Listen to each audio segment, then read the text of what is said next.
For centuries, this ancient market town has been the gathering point for all the produce grown here in Pembrokeshire. I'm in Haverfordwest, where that tradition still now continues every 2 weeks below the medieval castle in the form of a farmers market. So whether you're looking for organic vegetables, meat or dairy products, you name it, they've got it.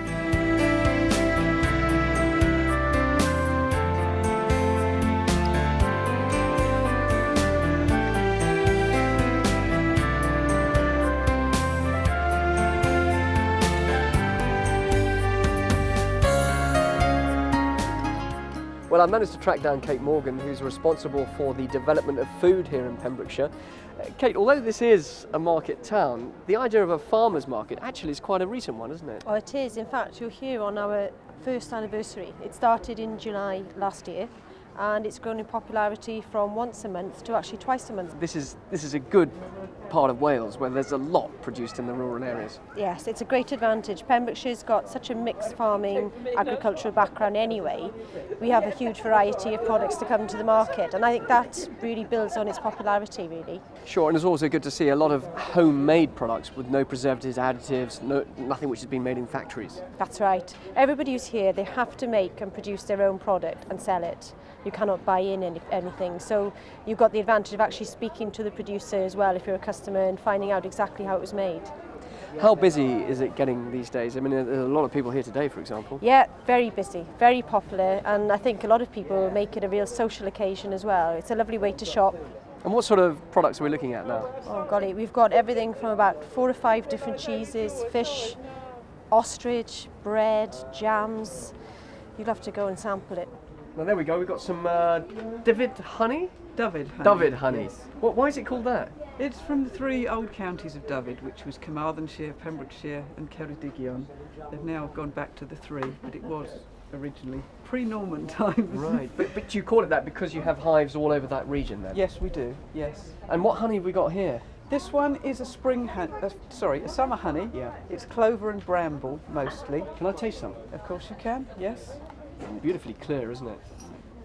Now, is there a special way of tasting honey? Because Yes, I'm there going to be in a right mess if this goes all over me for the rest of the morning. Right, so you put the spoon in, Yeah. quick twist round and straight in the mouth. Okay. This is a summer honey. Yeah. That is very, very sweet. What should I be looking for? And when you say it's a summer honey, is it very distinctive from other honey, like spring honey? Yes, it's a pale colour. It's quite mild. It's a delicate taste. Let's try another one. We've got a darker honey there, and this is spring honey, and it's mostly from trees like sycamore, willow, hawthorn. And will there be a distinctive change in flavour? Yes. I've got a new spoon here then, I'm Yeah, going to go just on. try it myself. So we dip it in, Twizzle it round quickly. twizzle it round like That's that, it, there we in go, the mouth. and in the mouth. Totally different. It's a richer taste, I would say. Yes, it's a stronger tasting honey. Definitely. That is wonderful. So Florence, is that an area here? It's a village, yes, about 20 miles from here, near Tenby. And the herb and garlic cheese, I enjoy garlic anyway. What are the herbs you put in there? Oh, it's got a mixture of herbs, a bouquet garni type of mixture of herbs, yes. Guaranteed anyway with the garlic to keep the vampires away.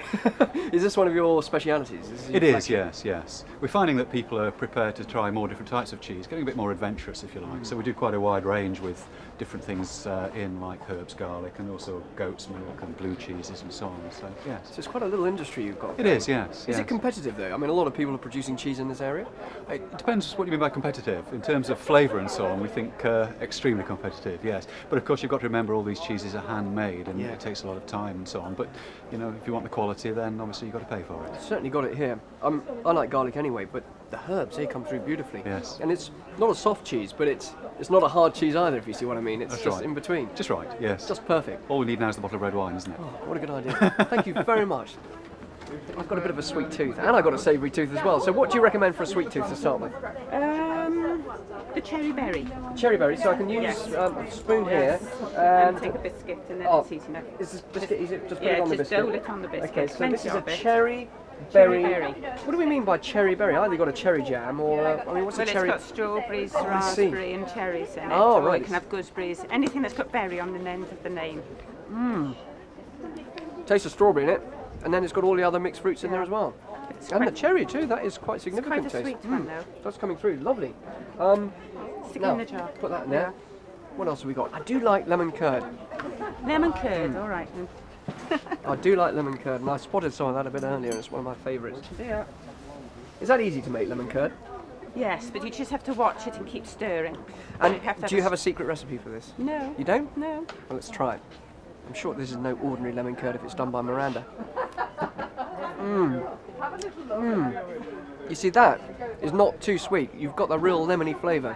Yes, It's delicious. well I grate all the lemon rind and I use that and then the fresh lemon juice from it. You can really So taste that. you've got to put as much lemon in as possible.